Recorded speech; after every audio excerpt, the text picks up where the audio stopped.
Okay, today we're going to take a look at the negative resistance characteristics and properties of a carbon arc spark gap, and also how this relates to the self-regenerating discharge that was first suggested by Janetsky. The properties of negative resistance in a carbon arc spark gap are particularly important as they arise, lead to unusual phenomena. And if you look at something, for example, Janetsky's work, where that spark gap, this type of spark gap, is very much central to the whole apparatus and setup, it's important to study this area in more detail. And the negative resistance can sometimes, it's not straightforward to understand. I mean, we understand the principle of resistance quite clearly, and the voltage current relationship between those in conventional electric circuit theory.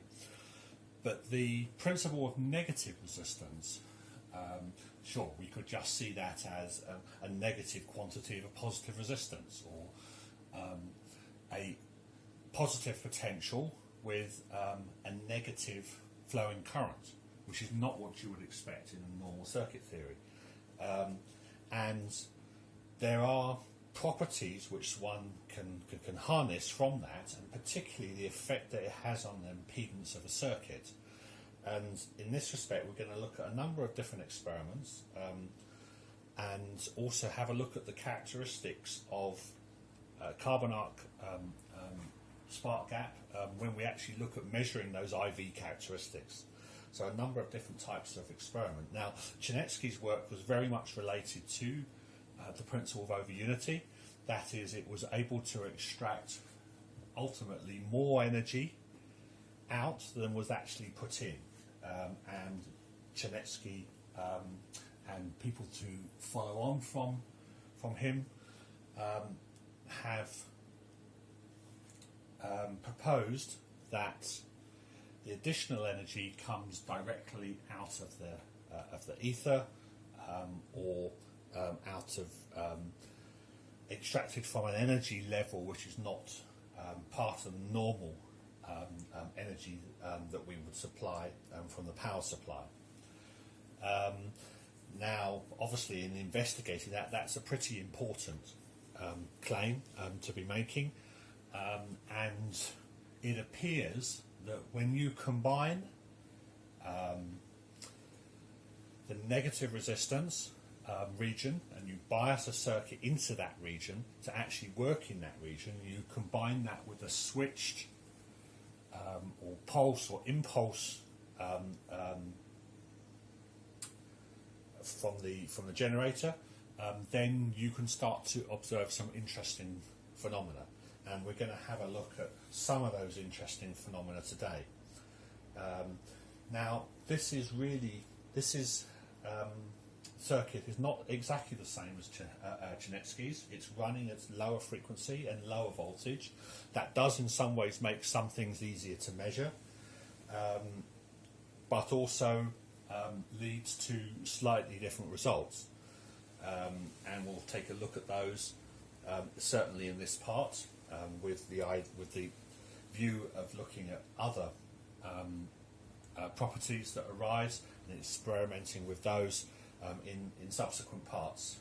So the setup that we've got here is we are going to see if we can bias the operation of this electric circuit into a region where the negative resistance of the spark gap is actually is contributing to the properties of the circuit. And we're going to compare that to when the spark gap is not in the circuit, when it's acting as what one would normally expect from a spark gap in a discharge, and when it's acting in the negative resistance region. So the circuit is quite straightforward. We have down here, it's a high voltage microwave oven transformer. That's part of the normal 12 HV supply that I use for these experiments. That is connected to a high voltage bridge rectifier. In actual fact, you don't need to use the bridge rectifier. This works, what I'm going to show you works just as well if you weren't using the bridge rectifier. But the bridge rectifier, it makes for somewhat of a cleaner unidirectional pulse stream. We're rectifying the negative parts coming out of the transformer. We are not using a capacitor in this setup, so in other words, it's not a tuned circuit, and we're not charging a tank capacitor here. So, but nonetheless, we can still look at the averaged kilovolt DC coming out of that bridge rectifier. Now, the output of that basically is fed through a Western 425 200 milliamp RF ammeter. That's going to show us what's going on in the RF currents or in the currents within the circuit. And obviously that is a thermocouple based meter, so it gives a good, reasonably accurate measure of the total RMS current which is in the circuit, both combination of DC and RF, and up to reasonably high frequencies. I think this meter its maximum specification is about 60 megahertz, so more than enough for this circuit. Now, the microwave oven transformer is driven in this case by an SCR, and that's pretty important. I will show the difference between driving the transformer with an SCR, which is like, that's equivalent to a high power light dimmer, and that actually is a power controller, so you are limiting the operation of the transformer to a particular part of the cycle in the line supply. And the reason that's important is that it produces very non-linear output. So in other words, you get bursts of, or pulses of energy coming out of the microwave oven transformer, rather than a nice continuous sine wave, as if we were to drive it from a Variac in a linear fashion. Now I am going to compare the difference between driving it with a Variac just in the linear case. It seems to get unusual phenomena or unusual electrical phenomena in this circuit. You need to combine two things. One is a non-linear drive, so a non-linear source, either pulse or impulse or bursts of energy, and you need to bias the apparatus correctly into the negative resistance region of the spark gap.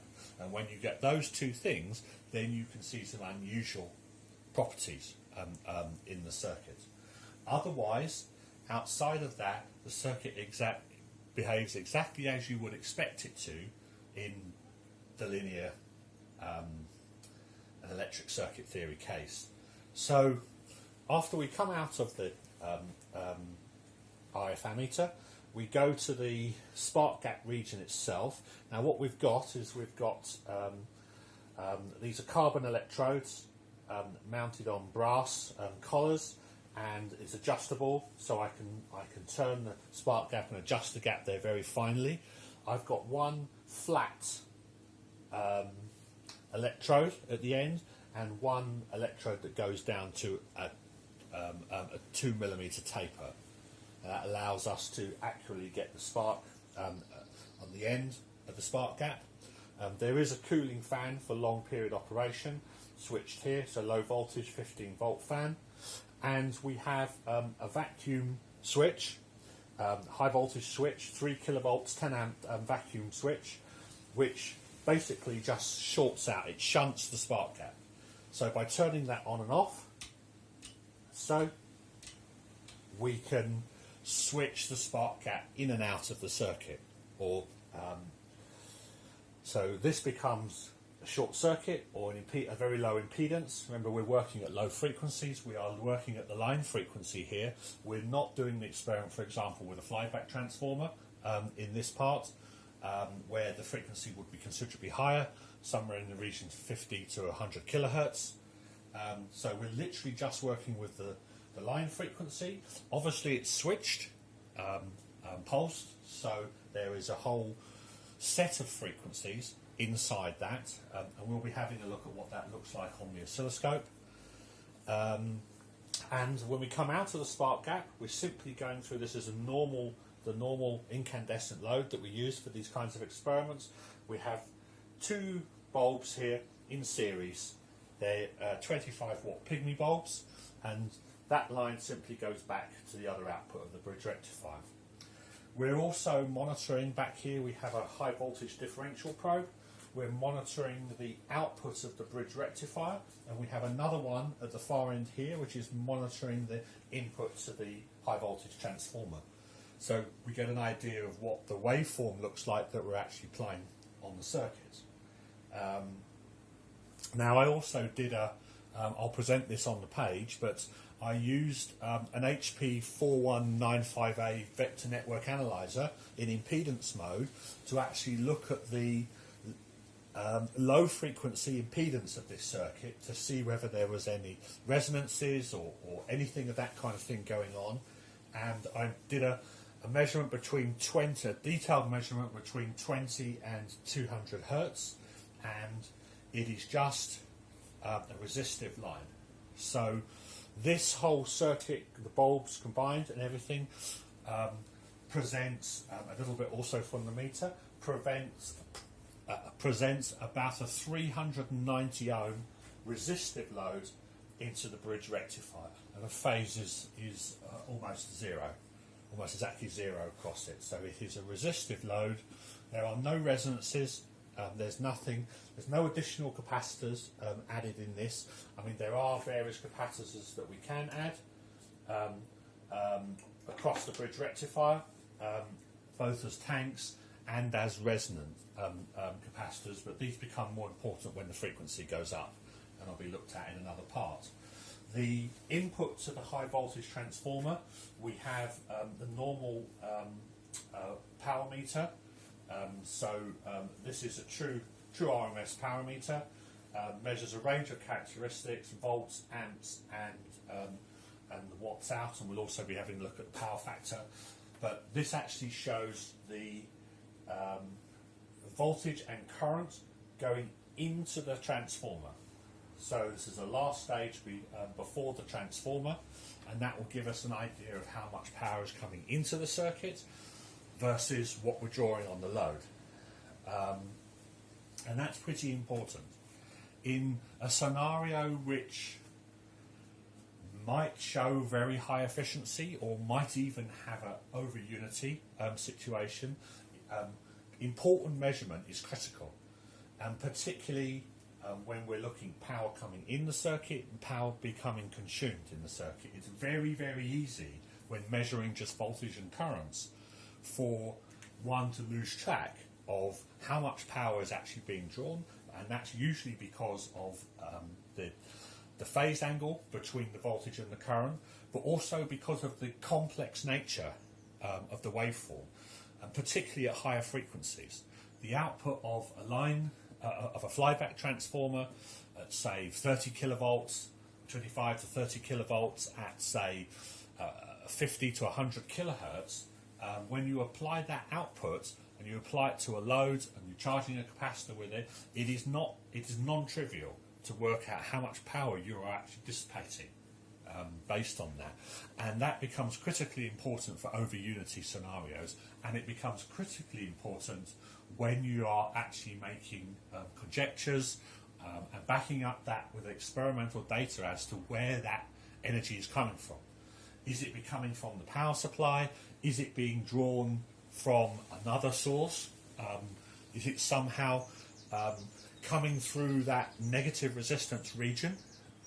So an interaction with what's often called in the field the ether, or the energy from an etheric level, or often also referred to as possibly 0 point energy. Different energy which is coming into the circuit, which is actually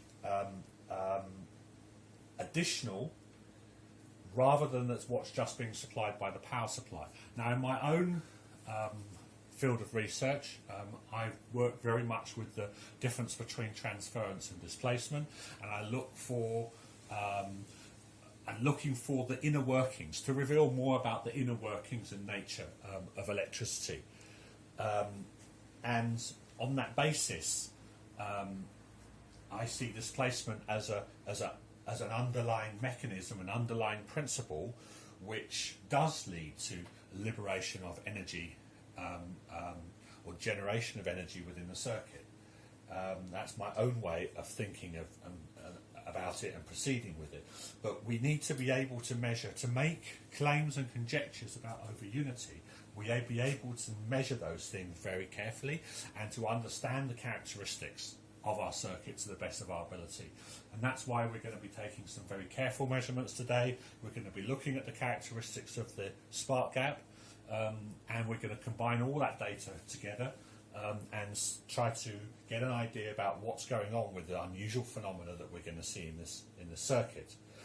So that's the overall setup. We have the oscilloscope up here as well, which we'll be looking at later. But first of all, so if we just show the circuit running normally, I'm going to turn on the switch. I'm going to turn on. The bulbs will illuminate. We're reading 100 milliamperes here. We have got around about 50 watts input, so about 65 volts, 1.4 amps, and about 50 watts total input power, that's real input power, into the transformer. And we are lighting two 25 watt light bulbs full. So there is a correspondence between those two. Now, if I now turn off the gap, if I turn off the switch, the vacuum switch, and I let it go through the spark gap, we see it suddenly gets brighter. Now, I've got this tuned to the negative resistance region. Our current's gone up to 120 watts. We're now pulling 78 watts in from the power supply, and the voltage has gone up at the input of the transformer to almost 80 volts. Let's try that a few times. Shunted, spark gap. Shunted, spark gap. And we can see the current going up and down here. Now, why those bulbs have got brighter like that, why it is now drawing more power from the line supply, is directly as a result of the tuning of that spark gap into the right bias region. And I'm going to show how that works. Just look at that again. The brighter, I hope that comes out properly on the camera, up to 120 milliamps. Dimmer, that's with the shunt shorted out. Brighter, dimmer, brighter. We also see that the voltage output is going up and down on the bridge. So there with it, now that's reading about just about 250 volts out of the bridge, average. If I put that up there, now we're up to almost 400 volts. Obviously that's reading average there, so that's quite a lot less than the peak. We're also getting the on the oscilloscope, although that's not in the camera view at the moment, I will show those pictures. We are getting the voltage characteristics both from the input of the transformer, and we're seeing the pulsed nature of that. So just again, 120 milliamps, 100 milliamps. That is just a short circuit condition. So interesting. Biasing or holding the characteristics of circuit within the negative resistance region of the gap lowers our overall impedance of the circuit, combined with the pulse type nature coming from the power supply, leads to the impedance actually dropping and going lower than it would do if I shorted everything. That's the short, that's the spark gap. And in the spark gap, I don't know whether it will show in the video at this stage, but there's, you see there is there's a tiny little flash. The gap is very small. There's a tiny little flash going on in there, but not what you would consider to be normal arc discharge. Just a slight glow coming from that region. I shall try to change the camera view later so we get in closer and see. Now, if I very carefully apply a short circuit, just to prove this, I'm going to take a wire. This is an insulated wire, and I'm going to plug it in like that. Now it's shorted out. Doesn't make any difference. It's 100 milliamps on there, 50 watts here, and that's shorted out with a piece of wire. And one would imagine that at this low frequency the impedance doesn't get any less than that, but with the spark gap biased in the right place, apparently it does.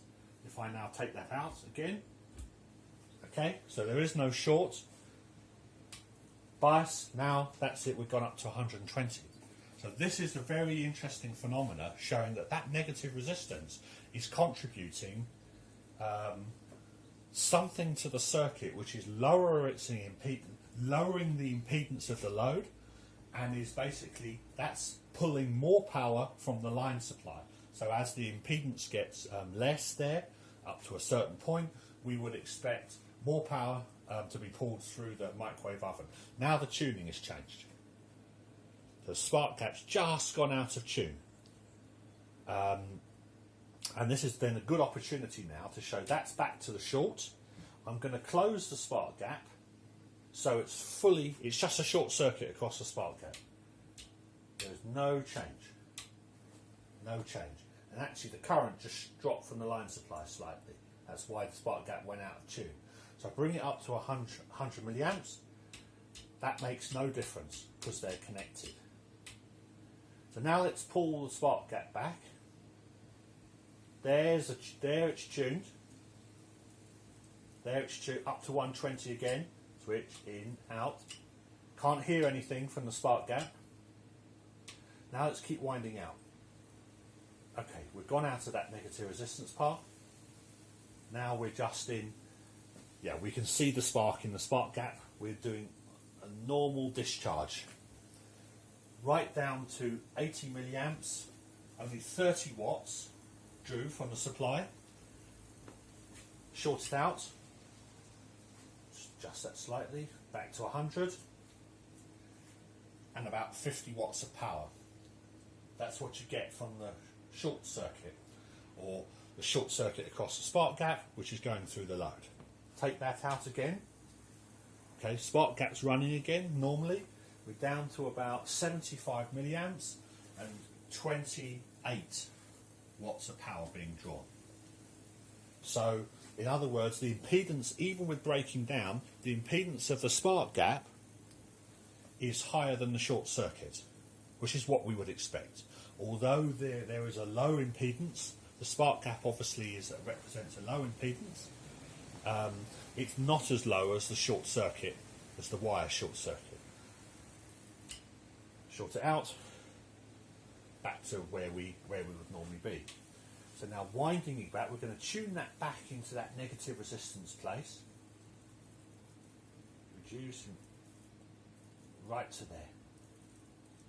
There we holding 100 milliamps, 120. Back again, 50 watts of line power being drawn. Oh, just went out of tune again. Let's just tune that back up. There we are. 80 watts. So additional 30 watts, and we can see that in the brilliance of the bulbs. We can see that in the increase in the current. That holding the electrical circuit where the spark gap is tuned in that negative resistance region has lowered the impedance of the load even below that of a short circuit, would be our initial thoughts, and as a result more power is being pulled from the line supply. In this experiment there is no, although it doesn't appear that any additional energy is being pulled. There we are again. It's being pulled from the ether. Tuning is a little bit. That's better. 120. That's a short circuit. Anyway, as I was saying, it appears that there's no additional energy being pulled from an etheric level or an inner level or anything like that from these type of experiments. It's all coming into the line supply. It's coming in through the line supply because the load conditions are changing, but nonetheless they're changing for a very interesting reason. We are demonstrating that properties of holding the circuit in that negative resistance region, the spark gap, and that's particularly pronounced with a carbon arc. If I were to put tungsten, we have a range of different spark gap materials up here. That, for example, is a tungsten tip. If we put a tungsten electrode in there, then we're going to find that we can still bias it into the negative resistance, but it's much narrower. So there is a much narrower range, which allows me to tune it, and the tuning becomes very hard at these lower frequencies. There we are, in the negative resistance region. Sometimes refers to things like the abnormal discharge or the glow discharge region of the spark gap. It's that point before that transition down to the low impedance when the discharge is established. So it's in that point where there has still been ionisation in the gap. That ionisation has taken place, but there is no appreciable discharge occurring. So we have established a very interesting condition. We have established a need in that circuit. That circuit has a purpose and it has a need, has been established in that gap region. But there is at this stage no discharge. So there is a negative resistance, and we are biasing the circuit to revolve or oscillate, or if you like, around that region. Now, when I say oscillate, because it's a very rapid transition in that region, it is obviously inherently unstable. One goes from the no spark case to the spark case very quickly, and hence is only a very narrow range of bias that allows the spark gap to actually be in that place. With tungsten electrodes, it's much narrower, much harder to tune. With carbon electrodes, it's wider and it's more easy to tune that region. Once again, 120, 100. Let's have a look at the power factor, because I suspect the load. So the power factor running normally short, 100 milliamps we're on, 50 watts again, it's about 0.54, which is about right. Microwave oven transformer without a power factor correction will present around about 0.55 to 0.6 for UK standard line supply. Up to 120 milliamps. Power factor's gone up to 0.769, 0.68, 0.69, so quite a considerable increase in power factor. That means it's slightly more real.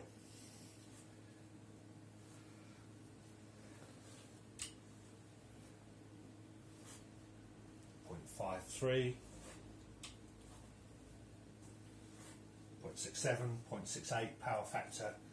So in other words, the load characteristics are changing on this transformer, and there's quite a considerable difference in power factor at the input of the transformer, and that is really why we are seeing shift of voltage, not that much shift in current. If I put it back to current and I switch it again, up to 83 volts, but the current remains about the same. That power factor changes at the input of the transformer. Power factor 0.53 up to 0.66, 88 volts. Remember, these are RMS values. That's 88 volts RMS. Up to 90 watts. And up to 100 and almost 125 milliamps. Just over 100 milliamps, just 55 watts. So almost an additional 35 watts there being pulled through the line transformer as a result of biasing that spark gap into the negative resistance region. There we go again. Very clear. Off. 125.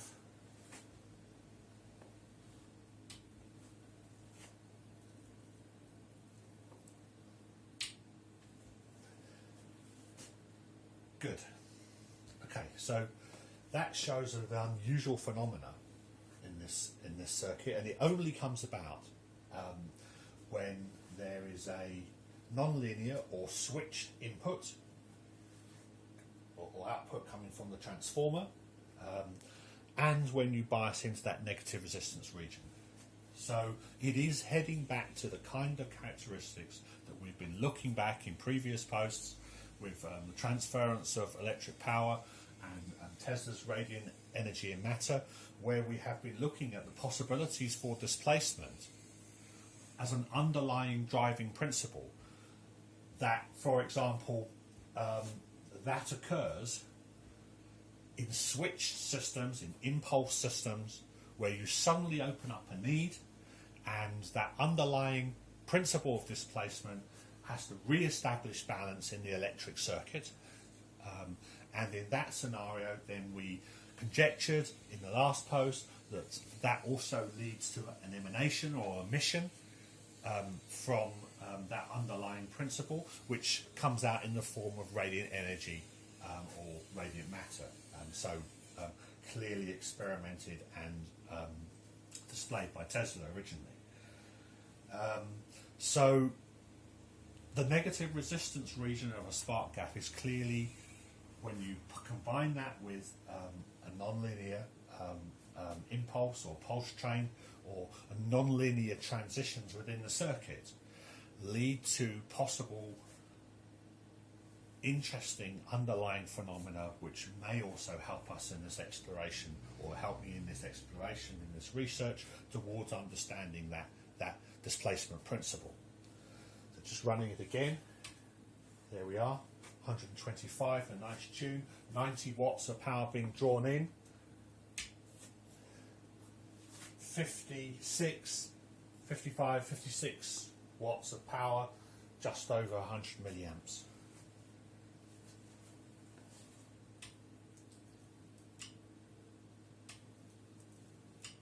And it's quite important that I operate in the right part of the voltage current characteristic for the electrodes, or the spark gap that I've set up.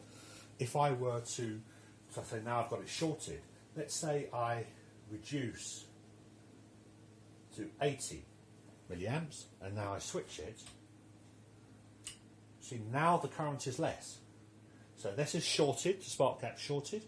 I'm at 80 milliamps, we're dissipating 32 watts of power, or we're pulling 32 watts of power into the transformer.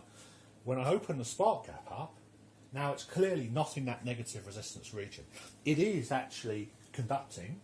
It's dropped down to 18 watts, and you see the bulbs have gone dimmer. So it's the opposite way round. Shorted, spark gap. Shorted, spark gap. So I have to get the bias into the right region. Again, if I go, so let me bias it back. For this, it appears around about 100 milliamps, and with a very, very small gap between the two. There we are, we're back again. Now let me go over. Let me take the shorted up to 120. Again, we're pulling around about 75 watts is what we would expect. Now go to the spark gap, and it's less. Back to 60. We're on the other side of that curve. Shorted, gap. Shorted, gap. In either side, the shorted situation dissipates or draws more power from than the source transformer than when using a spark gap. But when we bias it back to the right part of that IV curve, back to around 100 milliamps, and open that, now it's back the other way around, up to 125. 100, back to 55 watts, turn off the switch, spark gap, biased in the right region. There it just went out of tune. Let's get that back.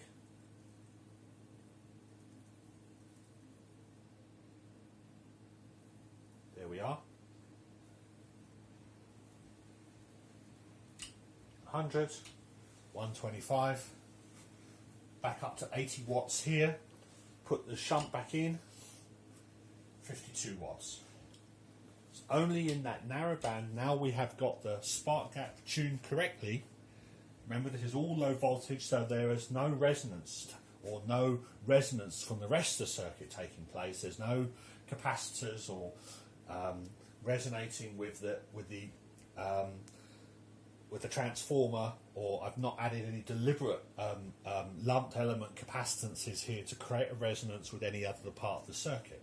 I mean, one could argue that there may be a resonance going on in the negative resistance region in the spark gap itself,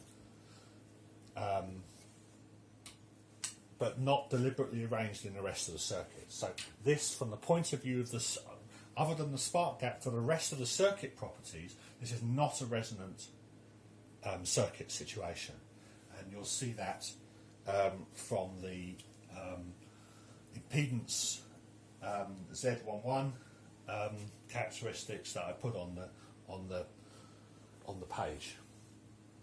There we are, 25, 100. Once you get it tuned in the right place, it's quite stable.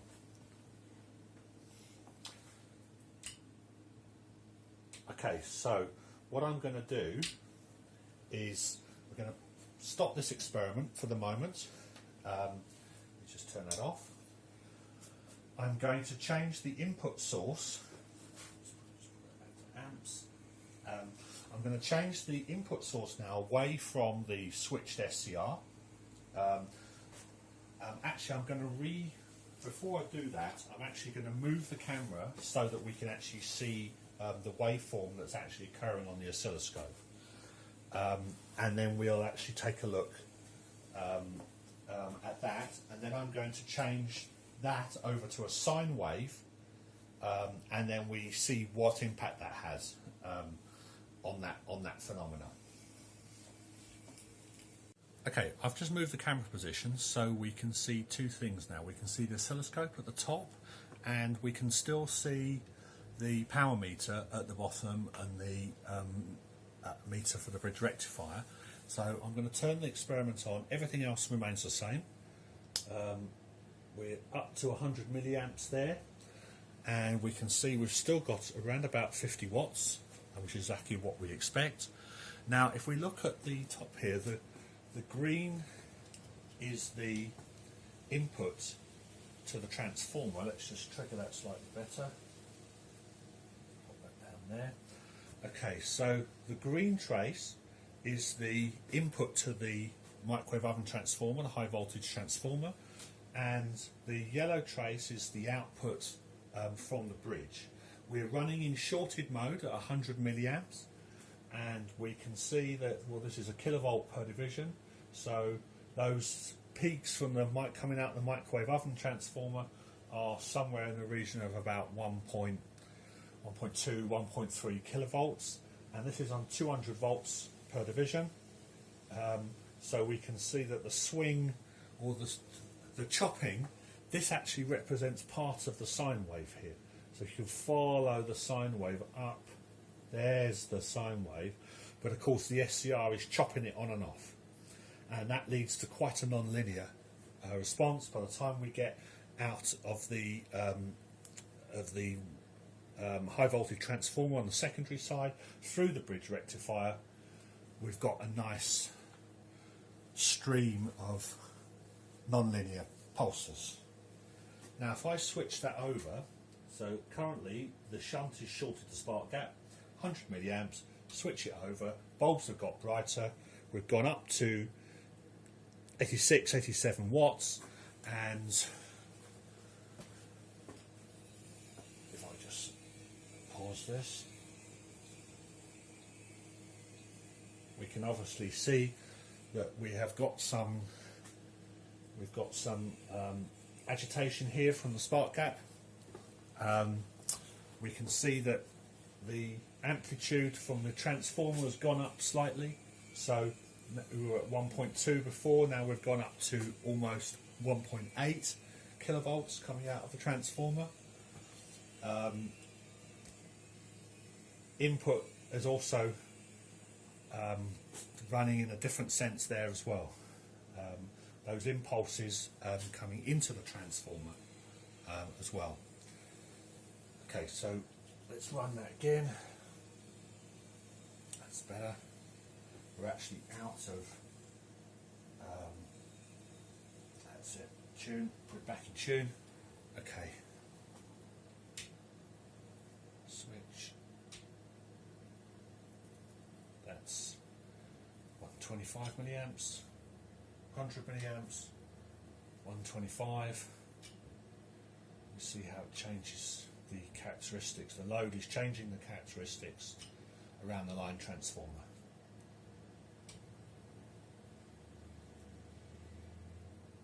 Just go out of tune, just tune it a little bit. There we are. Okay, 120 milliamps. There we go. Shows the differences, the characteristics around the line transformer when we switch that spark gap in and out. Okay, what I'm going to do next is I'm going to attach a sinusoid. I'm just going to use this Variac that I've got just off the end of the picture here. So I've got a Variac down here.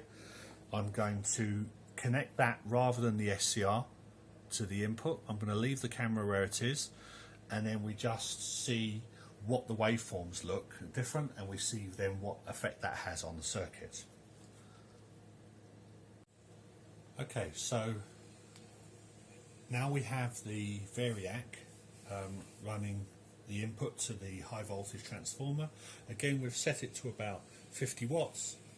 We've got the shunt in, it's showing 100 milliamps. So the characteristics, electrical characteristics of the circuit are the same. The bulbs are fully lit, I'll show that in a minute. We look at the waveforms here, it's classically exactly what we would expect. We have an incoming sine wave, obviously reduced in size because it's coming from a Variac, and then we have a full wave rectified output from the high voltage rectifier, and we're getting about, well, it's about 600 volts.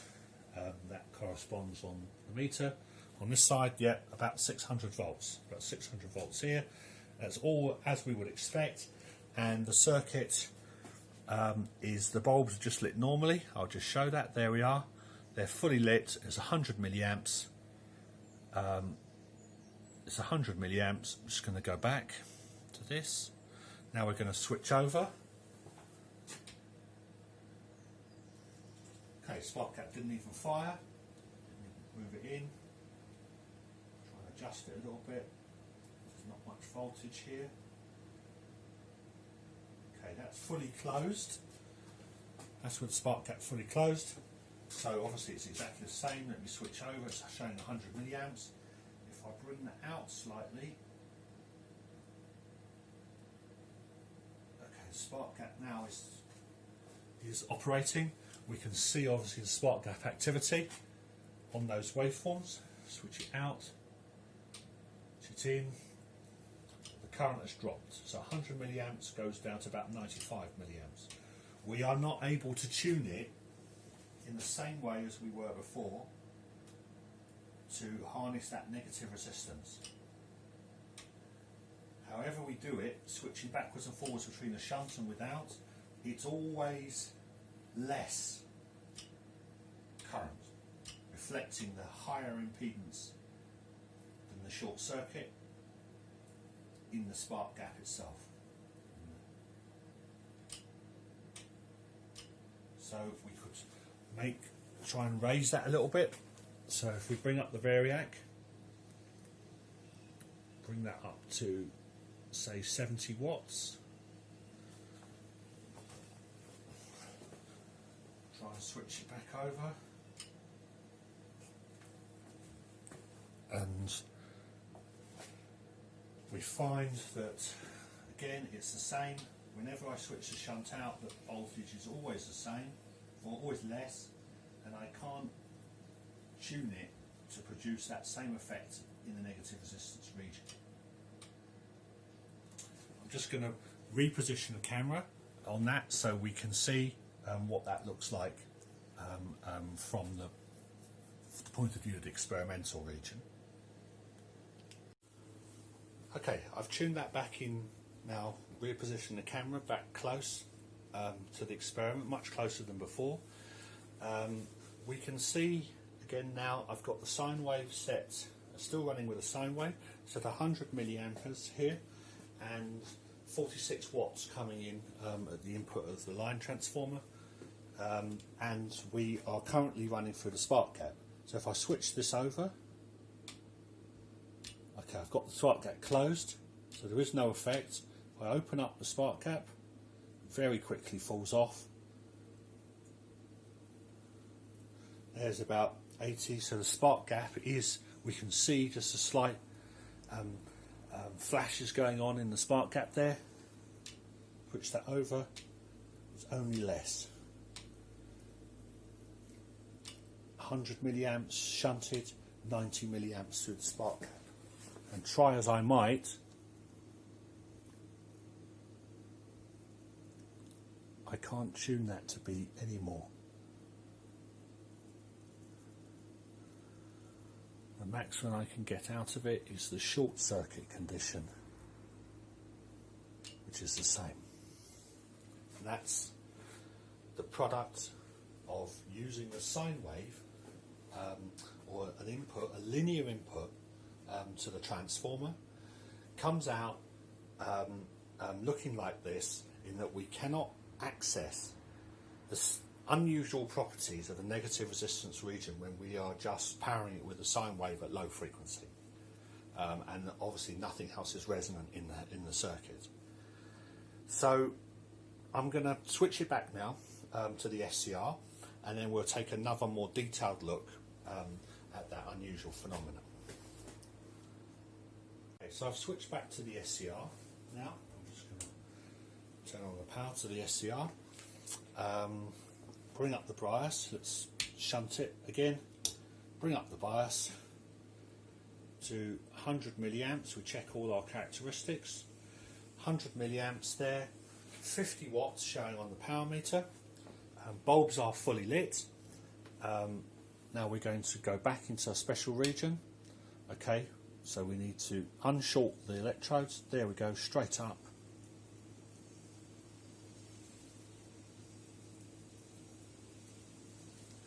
Bias it into that unusual, get it stably into that negative resistance region. There we are.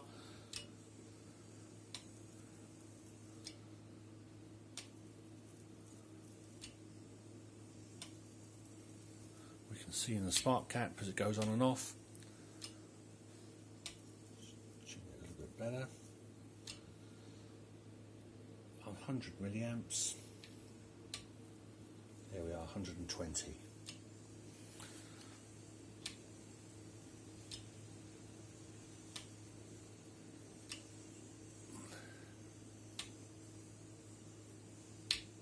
Again, 53 watts, 84 on the power meter.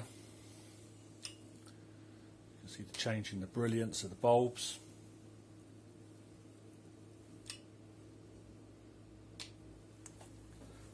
And that, as it comes out on the camera, that kind of pulsing that you can see.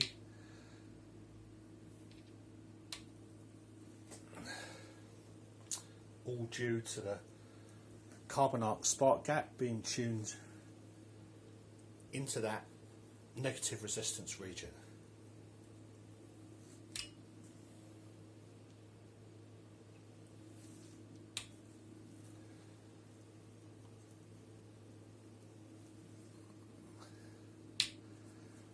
Now,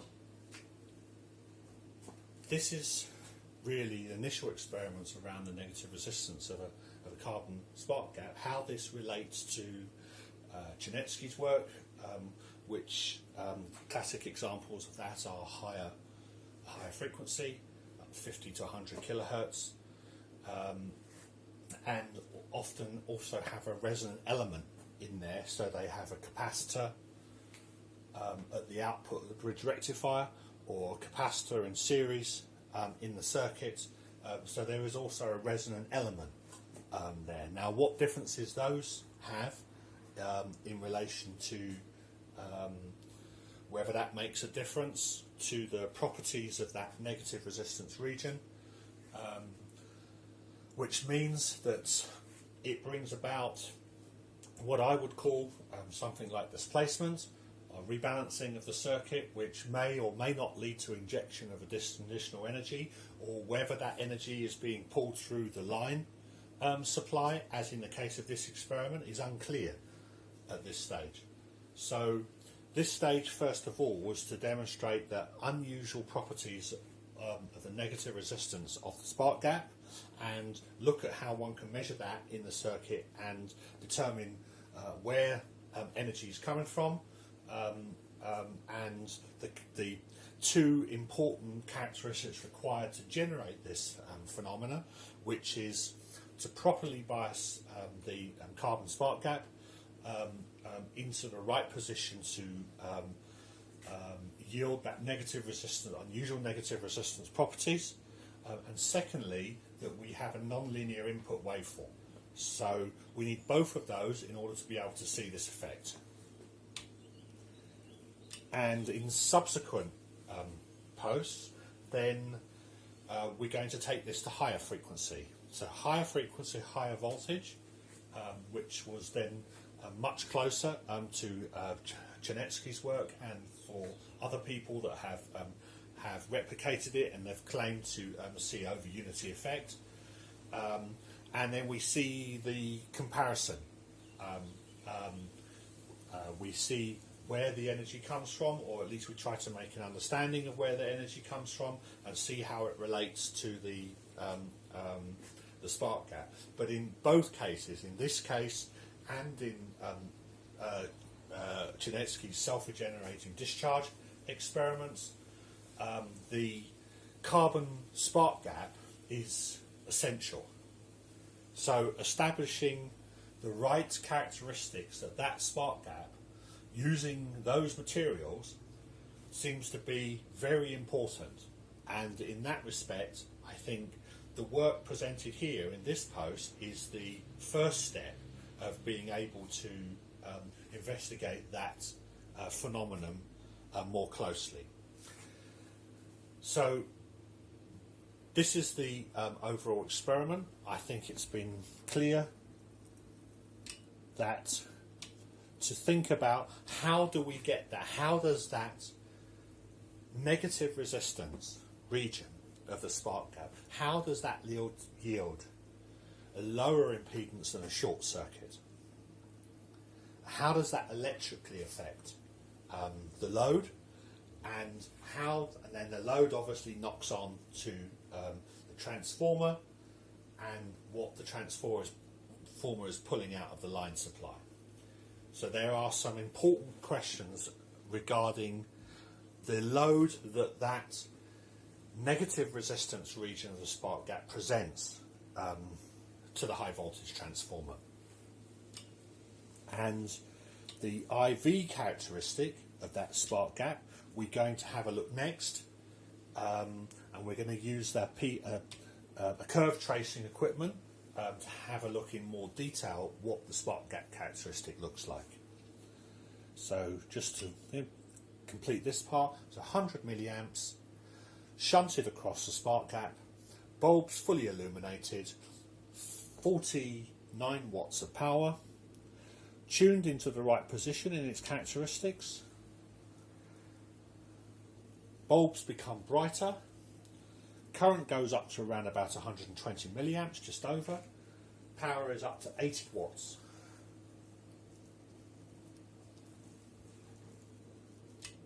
Great. Okay, that's that for that part of the experiment.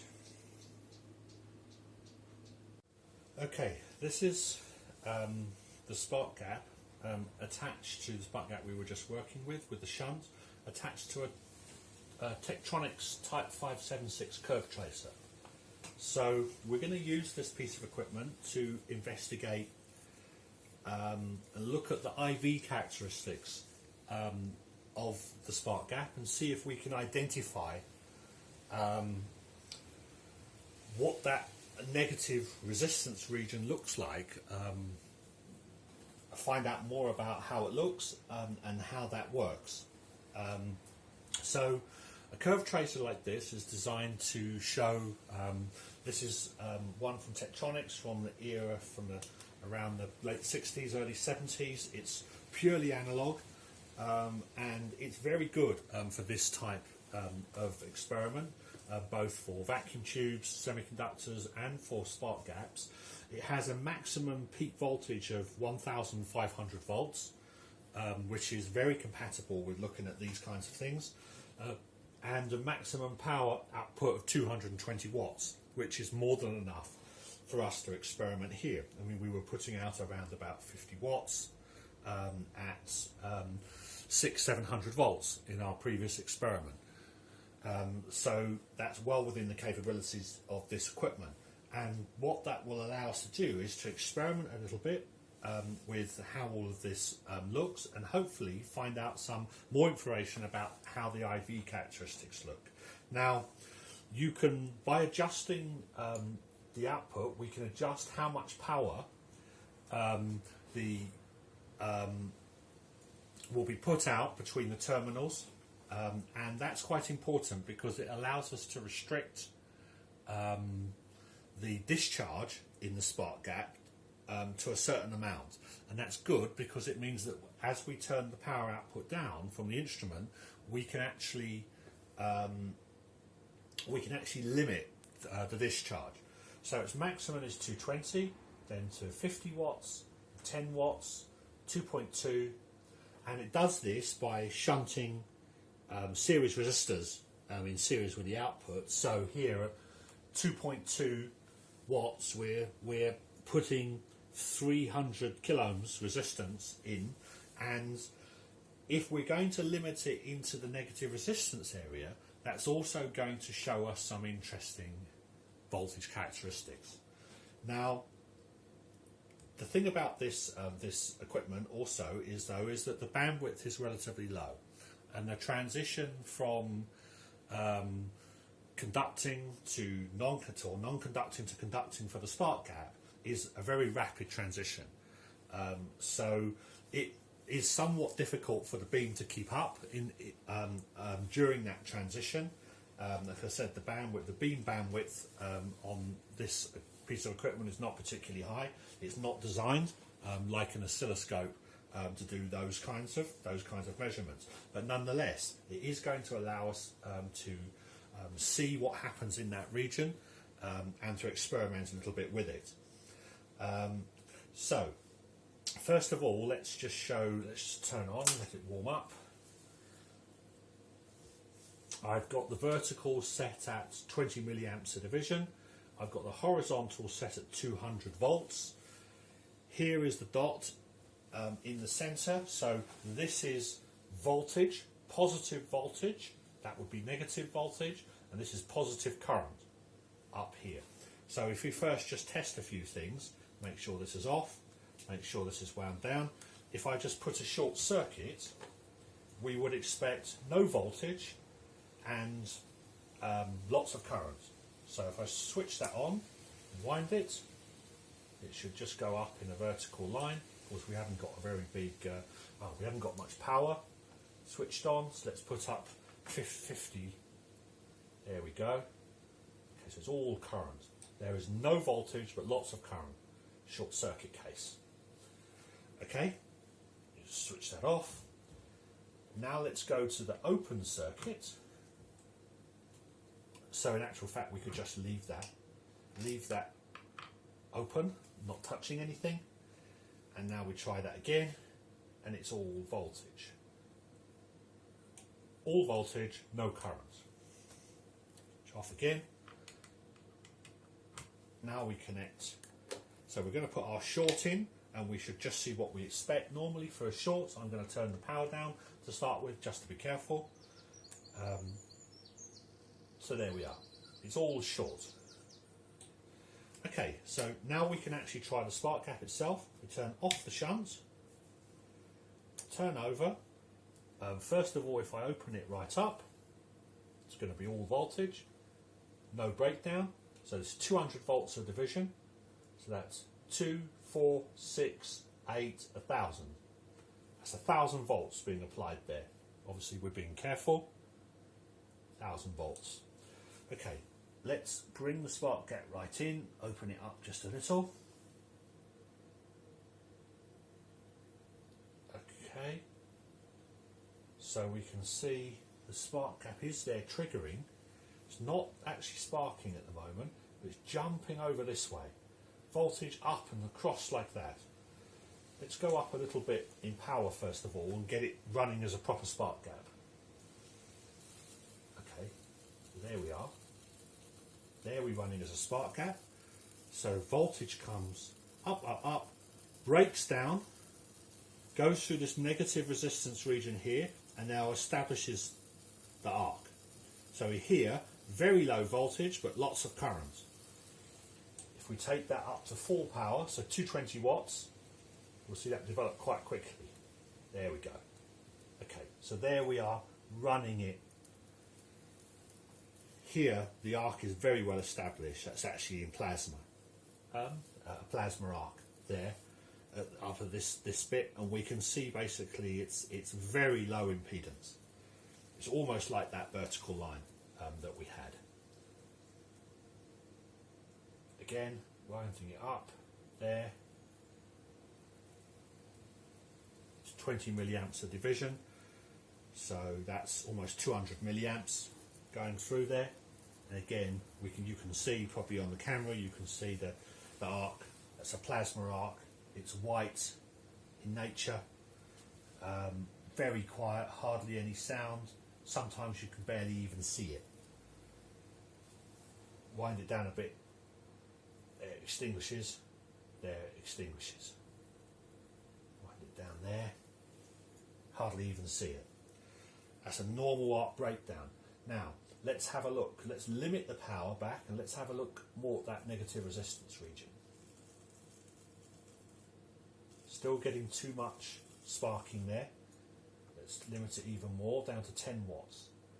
Okay, now we're not breaking down now. Now we're in that interesting region. I go up and up and up and up. Can't even get it right up at the top there to start arcing. So let me just go back to 50. Just very gently. Still too much there. We'll come back to here. Up to about 1,000. And we'll wind it in a little bit. Let's wind it in a little bit.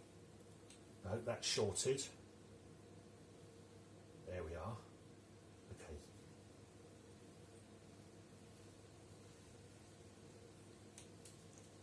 Let's go up to 50 again. Okay, there.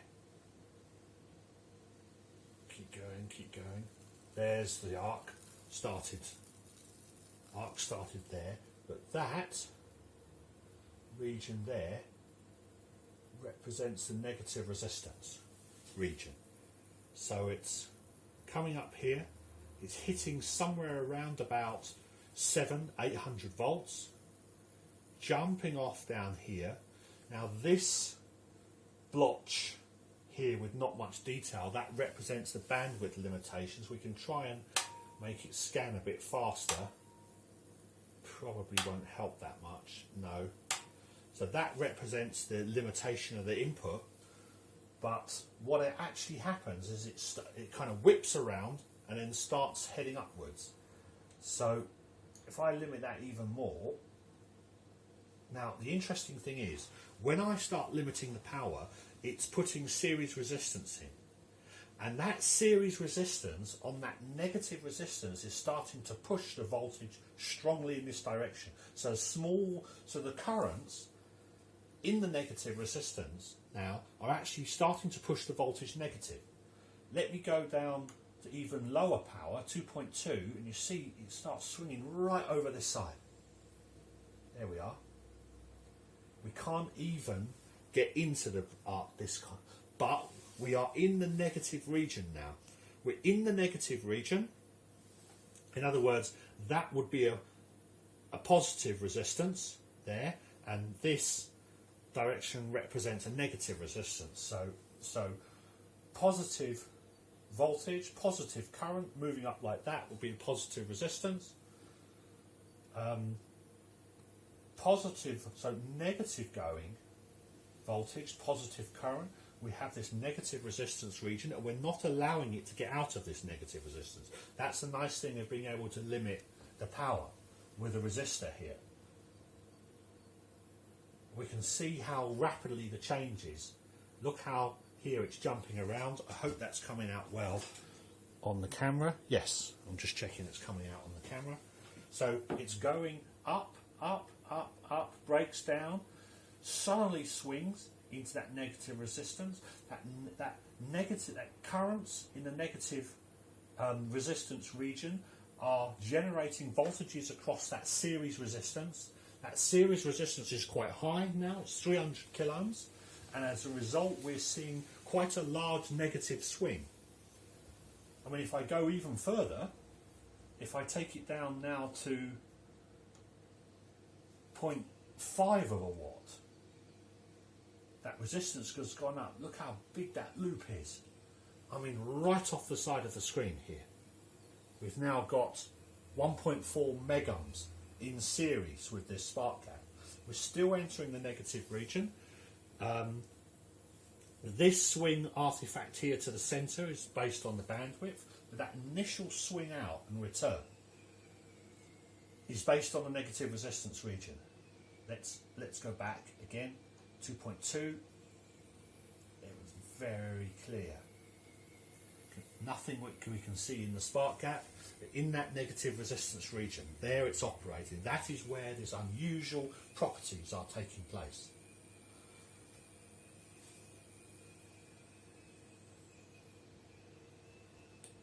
Go up again to 10. Positive voltage starts to break down there. It's a negative resistance region. Push it further, further, further. Okay, so it's starting to push more and more towards the breakdown point. Even a little bit of breakdown starting to develop on that loop. Here you can see it's coming up, whipping around, and then it's going to head up. That glow at the top there is due to the bandwidth. Look at the track that it's taking. Look at the curve that it's taking in terms of being able to get there. And this is this non-linear region, this negative resistance is a very non-linear region. There's a lot going on there, which you can't see, but there's so much going on there which is non-linear. Combined with a non-linear input, that's going to lead to all kinds of interesting and unusual phenomena, as we're seeing in the previous electric circuit. So take up the power even more until we get back to the discharge stage. Okay, now we can hear the spark gap. It's just at the discharge, so the negative resistance part's happening, and it's also jumping into discharge. That's now well into discharge. But you see there's still this region here. Here it's well established in discharge, but here, that negative resistance region, and it's when we talk about tuning the spark gap in the last experiment, we were actually holding it in this region. So not in this region, not in here. That was where there was no conduction through the spark gap at all. This was where there was an established spark gap going on, and if you obviously push the currents quite high, then you start to get into plasma mode. So you get a plasma glow in the spark gap. But the place we were trying to bias it into is this region here, where all of that negative resistance and non-linear effects are going on. Now if I just turn that down, That's there. There. See, there it's off. There it's on. Now it's into spark discharge. So it's a very narrow band of non-linear characteristics going on. Up this way, back down here, whip round, and then we're into discharge. We're into normal spark discharge. Go up even more in power, and it becomes strong. There we are. Very little effort, very little in that region there, but very strong established. Now it is working as you would expect a spark gap to. Bear in mind this is a sinusoidal input. The output of this is a Variac connected to the voltage generator in here, and that is sinusoidal. That's going at the line frequency.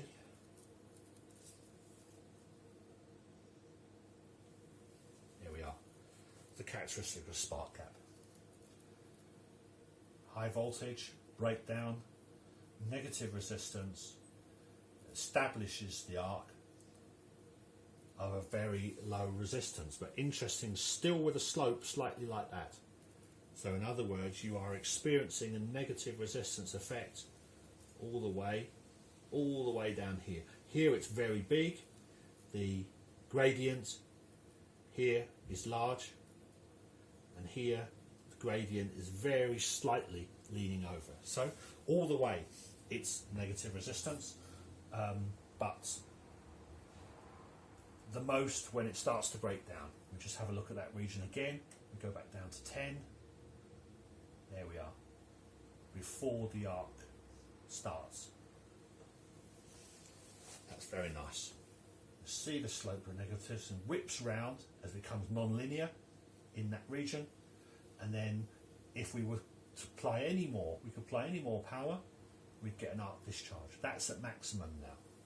So in other words, it's limiting the series resistance there is enough to limit the arc discharge to properly establish. And that's our whole non-linear region, from here to here. Very interesting. And we notice, of course, with the series resistance that it's starting to push onto the negative side here. This is 0 volts. This is negative volts. This is positive current. So the effect in that non-linear region of negative currents in this region here is actually multiplied across the series resistance, creates a negative swing on the instrument, and that causes the display to swing, the dot to swing onto this side of the screen. Go up in power. Now we can get a discharge. There's a discharge, and we can hear the spark gap too. Go up further, we start going into plasma mode. It gets hot, very hot in the spark gap region, and we get plasma discharge rather than there, which is a repetitive make and break, where the gap is being quenched. Coming along, shooting up, going round, and off in this direction. And that's the IV characteristics of a carbon arc spark gap, of which that negative region, that negative resistance region, is the region that we were most interested in, and that is the region that we were exploring in the experiment previously, combined with a non-linear waveform coming from the supply, and that's where we start to measure unusual characteristics. I think it's the same operating area that Janetsky was doing his experiments in. He's simply doing them at higher frequency and higher voltage. There may be also some resonant element to the circuit, but otherwise he's exploiting the same properties. What we need to determine further is whether or not there is any evidence to show that the additional energy that he said was being drawn into the circuit is being drawn from the etheric, or from displacement, or from the inner workings of electricity, or whether or not it is making a change to the load characteristics of the impedance and load characteristics of the load, and whether or not that is simply drawing more from the line supply, whether a change in power factor or a change within the phase relationship or the impulse relationship of what's being supplied by the power supply.